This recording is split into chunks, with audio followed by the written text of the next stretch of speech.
मोक्षमार्गस्य नेतारं भेत्तारं कर्मभूभृतां ज्ञातारं विश्वतत्त्वानां वन्दे तद्गुणलब्धये। मङ्गलं भगवान् वीरो मङ्गलं गौतमो गणी मङ्गलं कुन्दकुन्दार्यो जैनधर्मोऽस्तु मङ्गलम्। तत्वार्षोत परम मंगलिक ग्रंथ है। आचार्य कुंद के पट्ट शिष्य आचार्य उमा स्वामी द्वारा यह विक्रम की प्रथम शताब्दी में लिखा गया। सूत्रात्मक शैली है। संस्कृत इसकी भाषा है। 10 अध्याय विभाजित है। 7 तत्वों का वर्णन है। हम सभी लोग 6वें अध्याय का आश्रव तत्व अधिकार में देख रहे थे कि असाता वेदनी कर्म का किन किन कारणों से आश्रय होता है। कल 11वां नंबर का सूत्र देखा था और उसमें दुख, शोक, ताप, आक्रंदन, परिवेदन आदि इस प्रकार से नाम आए थे कि इन सभियों के करने से हमारे असाता वेदनी कर्म का बंध बनता है, आश्रय होता है, जिसके कारण से फिर हमारे जीवन में दुख ही दुख के कारण उत्पन्न हुआ करते हैं। तो वो आशाता वेदनी कर्म के जो कारण हैं दुख शोक, हम उनको यहाँ पर आज समझते हैं विस्तार पूर्वक। उसके पहले एक बार पुनः 11वां नंबर का जो सूत्र है उसका अवलोकन बोर्ड के माध्यम से कर लेते हैं। 6वें अध्याय का सूत्र नंबर 11वां। दुख शोक तापा क्रंदन वध परिदेवनान्यात्म परोभयस्थानान्य सद वेद्यस्य, ये सूत्र का उच्चारण हुआ था। अब देखिए इसमें दुख 1, शोक 2, ताप 3, आक्रदन 4, वध 5 और परिदेवन ये हो गए 6। और ये 6 आत्म अपने पर दूसरे और उभय मतलब दोनों, स्वयं के लिए दुख आदि करना, दूसरों के लिए करना और उभय दोनों के लिए करना एक साथ मिश्र रूप में। इस प्रकार से ये सब असत वेद्य से असाता वेदनी के आश्रय के कारण होते हैं। अब दुख शोक आदि किसे कहते हैं, तो आइए एक एक शब्दों को अपन समझते हैं। देखिए यहाँ पे लिखा है ना दुख शोक ताप आदि, तो दुख किसे कहते हैं, लिखा है पीड़ा लक्षण परिणाम दुख है। जो कुछ भी हमको पीड़ा होती है वो पीड़ा का नाम ही लक्षण जिसका है उसे कहते हैं दुख। किस किस प्रकार की पीड़ा हो सकती है, इष्ट वियोग, अनिष्ट संयोग, निष्ठुर वचन श्रवण आदि बाह्य साधनों की अपेक्षा से उत्पद्यमान पीड़ा लक्षण परिणाम दुख है। तो इस प्रकार से ये दुख का ये लक्षण है। पीड़ा, कई प्रकार की पीड़ाएं हो जाती हैं।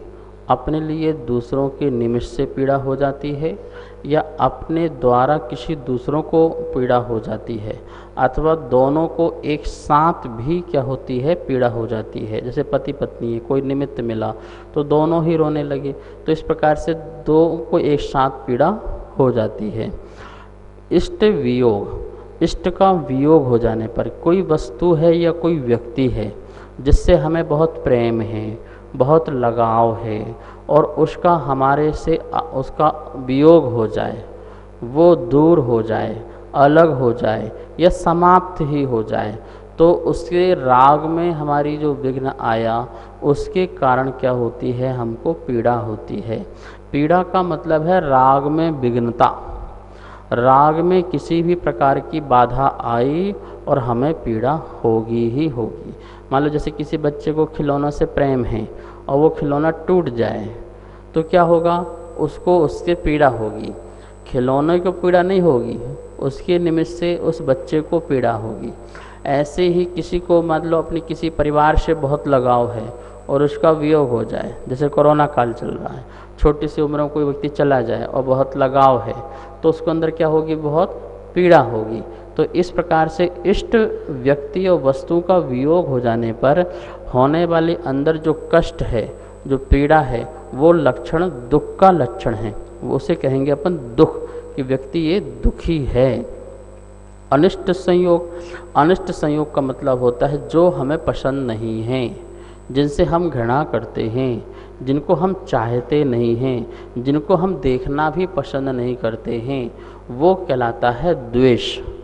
उस द्वेष में भी कोई बाधा आए तो भी पीड़ा होने लगती है, क्योंकि कोई व्यक्ति आ गया जो हमको पसंद नहीं है, तो उसको देखते देखते ही हमारे क्या बोलते परिणामों में क्या है, अंतर आने लग जाता है।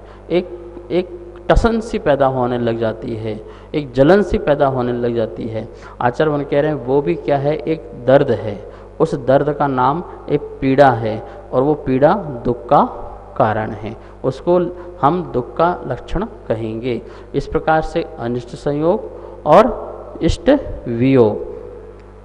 और कोई निष्ठुर वचन, कोई व्यक्ति निष्ठुर वचन कह दे, जो वचन हमको पसंद नहीं है, हमारे विपरीत, हमारे प्रतिकूल ऐसे वचनों को बोले, अहितकारी वचन बोले, गाली गलौज करे आदि अनेक प्रकार के अपशब्द कहे, तो उसके श्रवण से, उसके बाह्य साधनों की अपेक्षा से हमारे अंदर अनेक प्रकार की पीड़ा होने लगती है। यदि कोई बलवान व्यक्ति होगा तो लड़ने झगड़ने लगेगा, यदि कमज़ोर व्यक्ति होगा तो उसको अंदर ही अंदर मानसिक रूप से क्या होती रहेगी, पीड़ा होती रहेगी। ऐसा क्यों बोला, ऐसे क्यों कहा, कहा तो कहा क्यों, मेरे से ही क्यों कहा, और इस प्रकार से मैं छोड़ूंगा नहीं, ऐसा नहीं करूंगा, वैसा नहीं करूंगा, देख लूँगा, मौका आने दो।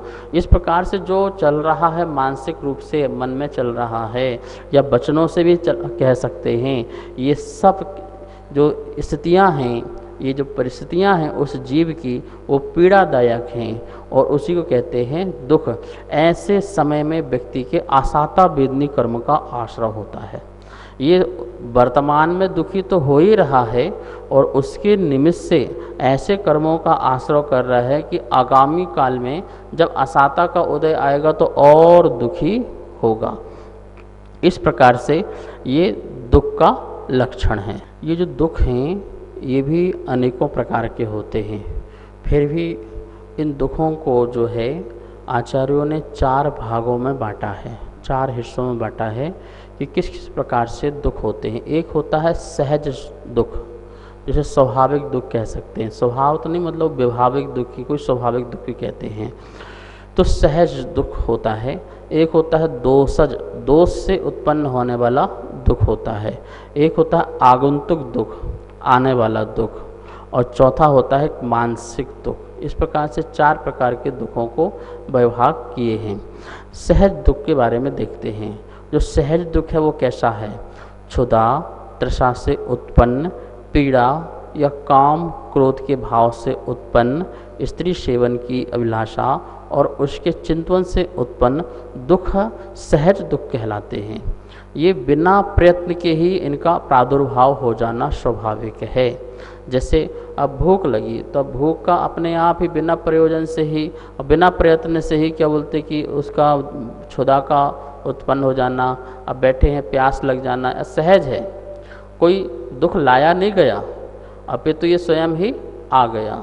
बैठे हुए हैं और काम क्रोध के भाव उत्पन्न हो गए, किसी वस्तु को देख करके कैसे भी काम के भाव हो गए, या बैठे बैठे ही क्रोध हो गया, मान हो गया, माया हो गया, लोभ हो गया।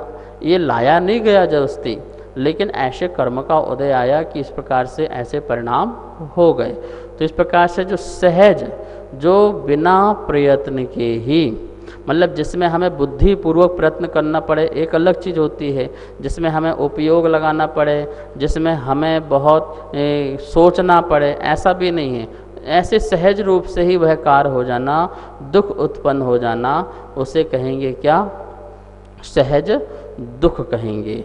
दूसरा है दोषज दुख। दोषज दुख क्या है, दोष को उत्पन्न करने वाला। जैसे वात पित्त कफ शरीर में रहते हैं, प्रत्येक शरीर में वात पित्त और कफ होता है। औदारिक शरीरों में इनका अनुपात यथा योग रहना स्वस्थ है। शरीर में इनकी जो मात्रा है वो यथा योग रहे, उतने उतने प्रतिशत में रहे तो शरीर स्वस्थ रहेगा। और कहीं वात पित्त कफ कम हो जाए या ज़्यादा हो जाए तो शरीर क्या होता है, अस्वस्थ हो जाता है। हीनाधिकता होते में ही अस्वस्थ हो जाता है। जिस समय ये कुपित विकृत होते हैं उस समय शरीर, इंद्रियां सब अस्त व्यस्त हो जाती हैं, मन में विकार उत्पन्न होने लगते हैं और अनेक प्रकार के कैंसर जैसे आदि रोग भी उत्पन्न होने लगते हैं। ये दोषज है। ये दुख कौन सा दुख है? ये दोषज दुख है, जो शरीर आदि में विकृतियां पैदा हों और उसके कारण जो पीड़ा हो। बुखार आ गया, सर्दी हो गई, जुखाम आ गया, सिर में दर्द होने लगा, जो वायु हैं वो शरीर में जगह जगह घूमने लगी, जिससे कहीं पैर में, कहीं पेट में, कहीं कमर में दर्द होने लगा, हाथ पैर चल पा रहे हैं। तो इस प्रकार से अनेक प्रकार के शरीर संबंधी दोष उत्पन्न हो जाने से उसमें हमारे लिए पीड़ा उत्पन्न होने लगती है और ये जो पीड़ा है ये दुखदायी होती है। तो इस प्रकार से दूसरा नंबर का है ये दोषज नाम का दुख होता है। तीसरा है आगंतुक दुख। आगंतुक दुख क्या कहलाता है? जैसे वर्षा ऋतु है, शीत ऋतु है, उष्ण ऋतु है, आदि अनेक प्रकार की ऋतुएं आती हैं, ठीक है ना।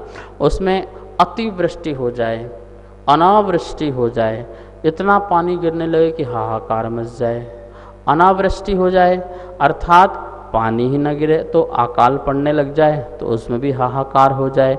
और भी आकस्मिक घटनाएं घटने लग जाएं, जैसे महामारी, बहुत बड़ी महामारी आ जाए, तो इस प्रकार से जीव क्या होने लगता है? दुख। ये आगंतुक दुख है, तुमने बुलाया नहीं है, तुम्हारे लिए तुमने किसी को इनवाइट नहीं किया इन दुखों के लिए, लेकिन ये दुख जो है आगंतुक दुख हैं, प्रगति संबंधी जो भी हमारे लिए दुख उत्पन्न होते हैं। अति ठंड लगने लग जाए, अति गर्मी लगने लग जाए, ऐसा भी वातावरण जैसे आग बरस रही हो, ठीक है ना। तो इस प्रकार से ये आगंतुक दुख कहलाते हैं। तो व्यक्ति के पास सहज दुख भी रहते हैं, एक दोषज दुख भी रहते हैं और एक आगंतुक दुख भी बने रहते हैं। चौथा दुख जो होता है, जो सबसे बड़ा दुख कहलाता है, वो कहलाता है मानसिक दुख कहलाता है। ये मानसिक दुख जो है व्यक्ति को खोखला कर देता है। ये मानसिक दुख है, व्यक्ति के पास हर चीज़ की संपन्नता होते हुए भी उसके पास ऐसा कर देता है कि जैसे कुछ हो ना। ये मानसिक दुख सबसे खतरनाक दुख होता है। ये जैसे किसी व्यक्ति को अपराध हुआ, अपराध होने के पास उसे दंड मिला, तो दंड मिलने के बाद उसको क्या दुख है? जेल में बंद है, कोई मारपीट थोड़ी रहा कोई उसके लिए मारपीट रहा हो, नहीं, वो जेल में बंद रहने के बाद भी उसके अंदर जो मानसिक दुख है, कौन सा दुख है? मानसिक दुख है कि लोग क्या सोच रहे होंगे, लोग क्या कह रहे होंगे, मैं तो समाज में था, मैं उठता बैठता था और आज मेरी बेइज्जती हो गई और उसका अपमान सहना पड़ेगा, मैं किसी के चेहरे दिखाने लायक नहीं रहा। अंदर ही अंदर जो उसके अंदर पीड़ा हो रही, जैसे कुछ कह नहीं पा रहा, जो किसी से बोल नहीं पा रहा है, लेकिन उसका इतना कष्ट है उसके अंदर कि वो किसी से कह नहीं पाता है। ये मानसिक दुख लोगों के पास बहुत होता है। बिना कुछ कहे अपने मन में किसी न किसी प्रकार की किसी वस्तु को लेकर के, किसी व्यक्ति को लेकर, किसी के बारे में लेकर के सोचते रहते हैं और जिसके कारण वह व्यक्ति जो है अंदर अंदर तनावग्रस्त रहता है। वो तनाव के कारण वो बीमार रहता है, उस तनाव के कारण वह स्वस्थ नहीं रह पाता है, अनेकों बीमारियां भी उसके लिए घेर लिया करती हैं, डिप्रेशन में चला जाता है। तो इस प्रकार से ये मानसिक दुख कहलाता है। कोई व्यक्ति अनादर कर दे तो उसका दुख है, कोई अपमान कर दे तो उसका दुख है, कोई पूछे ना तो उसका दुख है, किसी ने सम्मान नहीं किया तो उसका दुख है। न जाने कितने मन में चलते रहते हैं। यहाँ प्रोग्राम चल रहा है, सबका नाम बोला जा रहा है और आपका नाम नहीं बोला, तो आप यहाँ पे सुखी बैठे हो कि दुखी बैठे हो? आप अंदर ही अंदर देखो, प्रतिष्ठित तो मैं भी हूँ, मैं भी तो बहुत दान पुण्य करता हूँ, जब पैसे की बारी आती है तो मेरा नाम, और नहीं तो फिर कुछ नहीं। तो इस प्रकार से अंदर ही अंदर क्या होगा? दुख होगा।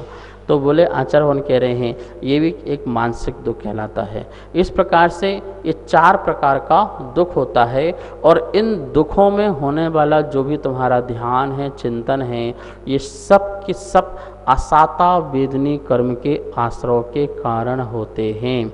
इन दुखों से वर्तमान में, प्रेजेंट में व्यक्ति दुखी तो होता ही होता है, और इसके कारण जो कर्म का आश्रय होता है वो असाता संबंधी कर्म का आश्रय होता है, जिसका फल उसको आगामी काल में ऐसे ही असाता वाले साधन मिलेंगे, जिससे पुनः फिर वो व्यक्ति क्या होगा, दुखी होगा, और इसका ऐसा चक्र चलता रहेगा। तो असाता वेदनी कर्म के आश्रय में 11वें नंबर के सूत्र में हमने जो दुख संबंधी बातें हैं उसको यहाँ पर देखी। नमोस्तुते श्री, मेरे मन में एक जिज्ञासा उत्पन्न हो रही थी, सूत्र में सर्वप्रथम दुख को क्यों लिया गया है? क्योंकि शोक आदि में दुख जो है प्रधान है, और शोक आदि जो हैं वो इसी के ही विकल्प हैं। आप परिवेदन करना, रोना, चिंता करना, ये सब क्या हैं, इसी दुख के ही क्या हैं, विकल्प हैं।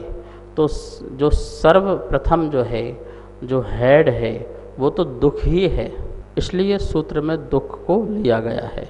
अब दुख के यदि प्रकार बताना है कि दुख किसी को समझाना, दुख किसे कहेंगे, तो उसको बोलेंगे तुम शोक करते हो तो दुख है, तुम संताप करते हो तो दुख है, तुम रोते हो तो दुख है, तुम चिंता करते हो तो दुख है, तुम ऐसा काम करते हो कि तुम्हारे कारण दूसरा व्यक्ति परेशान हो जाए तो दुख है।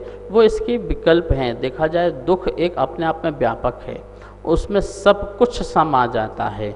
इसलिए सूत्र में आचार्य भगवान ने सबसे पहले क्या है, दुख शब्द दिया। फिर आपके मन में ये प्रश्न आएगा कि यदि दुख में ही सब कुछ समा जाता था तो आचार्य भगवान को दुखी बोलना था, असाता वेदनी कर्म का आश्रय, और भेद करने की आवश्यकता नहीं थी। तो लेकिन जो मंद मेधावी लोग होते हैं उनके लिए अन्य अन्य कारण से कैसे कैसे दुख उत्पन्न होते हैं, तो उनके अलग अलग कारण बताने के लिए आचार्य भगवान ने उसमें दुख के और भी जो शब्द आते हैं उनको इसमें लिया है कि देखो इन कारण से ऐसा भी दुख होता है, इस कारण से ऐसा भी दुख होता है। किसी के मरण हो जाने पर उसके बारे में चिंतन करना वो शोक है, तो उस शोक से भी क्या बोलते दुख होता है, भय से भी दुख होता है। तो कारण अलग अलग होने के कारण आचार्य भगवान ने यहाँ पर कुछ कारणों को सूत्र में, इम्पोर्टेंट जो कारण हैं उनको सूत्रों में यहाँ पर बताया है। तो इस प्रकार से ये सूत्र में अपन ने आज दुख देखा। अब दुख के बाद क्या है, शोक। किसे कहते हैं शोक, पहले इसको स्लाइड में देखते हैं। यहाँ लिखा है शोक। शोक किसे कहते हैं, उपकारक का विच्छेद होने पर बार बार विचार करके चिंता करना, खेद करना, विकल्पता से मानसिक ताप होना, वह शोक कहलाता है। जिस व्यक्ति ने आप पर बहुत अनुग्रह किया, उपकार किया, या ऐसे समय में आपका साथ दिया जिस समय आपकी बहुत ज़रूरत थी, आवश्यकता थी। जैसे मान लो आपको ऑक्सीजन की आवश्यकता थी, आपने सब जगह हाथ पैर मारे पर किसी ने आपका सहयोग नहीं किया, लेकिन किसी व्यक्ति ने आपका सहयोग कर दिया, आपको बहुत ध्यान दिया और आपका जीवन बच गया, तो वो व्यक्ति आपके लिए क्या हो गया, उपकारी हो गया, अनुग्रही हो गया। अब उस व्यक्ति का यदि आकस्मिक निधन हो जाता है या वियोग हो जाता है या उसे कुछ भी कष्ट होता है तो आपको बहुत कष्ट होता है, आपको बहुत उसकी चिंता होती है कि नहीं कितना अच्छा इंसान था, कितना बढ़िया इंसान था, हेल्पफुल था, सबका सहायता करता था। अनेक प्रकार से आपके मन में जो उसके प्रति चिंता प्रकटाएँ हो रही हैं। तो आचार्य भगवान कहते हैं कि ठीक है, उपकारी के उपकार को याद रखना ठीक है, लेकिन उसके बिना मेरा जीवन नहीं चलेगा, वो अच्छा इंसान। इस प्रकार से आपको बहुत ज़्यादा शोक में चले गए, राग के कारण बहुत ज़्यादा शोक में चले गए, अब क्या होगा, अब क्या होगा। ऐसे ही परिवार में किसी ने आपके उपकार करने वाले माता पिता और जो कोई भी हो, उनका वियोग हो जाने पर, उनका विच्छेद हो जाने पर या तुमसे दूर हो जाने पर आपका बेटा था आपसे अलग हो गया, अलग रहने लगा, अब आप अकेले हो, तो आपका लिए इष्ट था, अच्छा था, उपकारी था, किसी कारणवश अलग हो गया, अब उसका मन में शोक बना रहता हमेशा। तो बोले उस वो जो शोक है, उस शोक के कारण भी आसाता वेदनी कर्म का आश्रय होता है। यद्यपि उपकारी के उपकार को याद रखना अच्छी बात है, लेकिन उसके लिए बार बार चिंताएं करते रहना, चिंताओं में लगे रहना, तो आचार्य कह रहे हैं इससे भी आशाता वेदनी कर्म का हमको बंद होता है, आश्रय होता है।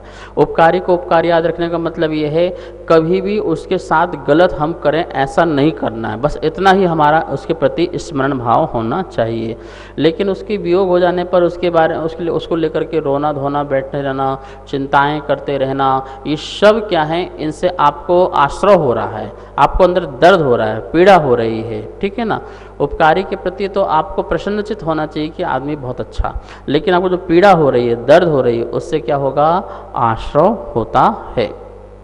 और भी उसको लेकर के खेद करना, उसको लेकर के अनेक प्रकार के विकल्प करना, ये सभी के सभी शोक संबंधी आसाता वेदनी कर्म के आश्रय का कारण होता है। इन उसके माध्यम से होने वाला मानसिक ताप, मानसिक जो पीड़ा है, उसी से ही क्या हो, ये आश्रय होता है। नमस्ते महाराज जी, शोक पैदा ना हो इसलिए इसके लिए क्या करना चाहिए? निज को निज, पर को पर जान, फिर दुख का नहीं लेश निशान। इस अध्यात्म पंक्तियों के माध्यम से ही हम अपने अंदर का शोक जो है दूर कर सकते हैं। जब तक हमारे अंदर भेद ज्ञान प्रकट नहीं होता है, भेद विज्ञान के बल से ही हमारे अंदर जो दुख शोक आदि हैं वो दूर हो सकते हैं। मैं कौन हूँ और पर कौन है, पर से मेरा क्या नाता है, मेरा पर से क्या नाता है, इस बारे में जब तक हमको अच्छी तरह से ज्ञान नहीं होगा, ज्ञान के साथ साथ वैराग्य भी होना चाहिए, आचरण भी होना चाहिए। तो इस प्रकार का ज्ञान हो कि प्रत्येक जीव अलग हैं, सबके कर्म अलग हैं, सबके अपने भाग्य अलग हैं, सबकी अपनी परिणति अलग है। मेरे द्वारा किसी जीव की परिणति नहीं है और उस जीव के कारण मेरी परिणति नहीं है। सबका अपना अपना उपादान है, अपनी अपनी शक्ति है, अपनी अपनी सामर्थ्य है, अपनी अपनी योग्यता है। इस पर जब हम विचार करते हैं, इस पर जब हम फोकस देते हैं, तो कोई जीव किसी का कुछ करता धरता नहीं बनता है, जिसके कारण फिर हम दुखी नहीं होते हैं। हाँ, कोई धर्मात्मा व्यक्ति जाता है तो थोड़ा सा विचार आता है कि होते तो और धर्म का लाभ मिलता सभी लोगों के लिए, और अधर्मात्मा जाता है तो लगता है चलो अच्छा हुआ, क्या बोलते कि कम से कम और अधर्म तो नहीं होगा। लेकिन जीव के प्रति समता भाव रखना चाहिए, चाहे धर्मात्मा हो चाहे अधर्मात्मा हो। प्रत्येक आत्मा अपना कल्याण करें, प्रत्येक आत्मा अपना उद्धार करें। संसार में हर आत्मा सुख चाहती है, ऐसी मंगल कामना रखना चाहिए, मंगल भावना रखना चाहिए। जो व्यक्ति सतत ही अपना स्वयं समाधि मरण के बारे में सोचता है, उसे शोक नहीं हो सकता है। क्यों? क्योंकि वो जानता है कि ये सब छूटना है और छूटना है और छोड़ना भी है। छूटना एक अलग बात है और छोड़ना एक अलग बात है। मुझे बुद्धिपूर्वक इन्हें छोड़ना है, इनके प्रति जो मोह है, इनके प्रति जो राग है, इनके प्रति जो द्वेष है, क्योंकि ये मेरे दुख के कारण बनेंगे अभी भी और आगे भी। तो इस प्रकार से जीवन मरण, जन्म, सुख दुख, पुण्य पाप, इन सब को बराबर समझ करके और हमें समता परिणाम रखेंगे, तो हमारे अंदर से जो शोक है, दुख है, वो क्या होगा, समाप्त होगा। इस प्रकार से हम सभी लोग स्वाध्याय कर रहे हैं, आप सब सुन रहे हैं, और आपको किसी भी प्रकार की मन में शंकाएं हों तो शंकाओं को आप भेज सकते हैं। इस क्लास के बाद जो आगम धारा शंका समाधान चलती है, उसमें आपका वह शंका का समाधान किया जाएगा। आज बस इतना ही। इस सूत्र का जो और भी अभी ताप आक्रंदन आदि रह गए हैं समझने के लिए, उसे अपन कल समझेंगे। आइए हम सब लोग मिलकर के जिनवाणी स्तुति करते हैं। जावाणी के ज्ञान से सूझे लोकालोक, सो वाणी मस्तक धरो सदा देत हो धो। हे जिनवाणी भारती तो हे जपो दिन रैन, जो तेरी शरणा धरे सो पावे सुख चैन। सभी को बहुत बहुत मंगल आशीर्वाद। सभी स्वाध्याय प्रेमी बंधुओं को सादर जय जिनेन्द्र। हमारे बीच तत्वार्थ सूत्र जी की द्वितीय अध्याय की पुस्तक छपकर आ चुकी है, जो कि आप सभी लोग मंगवा सकते हैं। नीचे दिए गए नंबरों पर संपर्क करें और पुस्तक मंगवा लें। और तीसरे अध्याय की पुस्तक छपने के लिए जा चुकी है, आप सभी लोग उसमें भी सहयोग करें। धन्यवाद। जय जिनेन्द्र।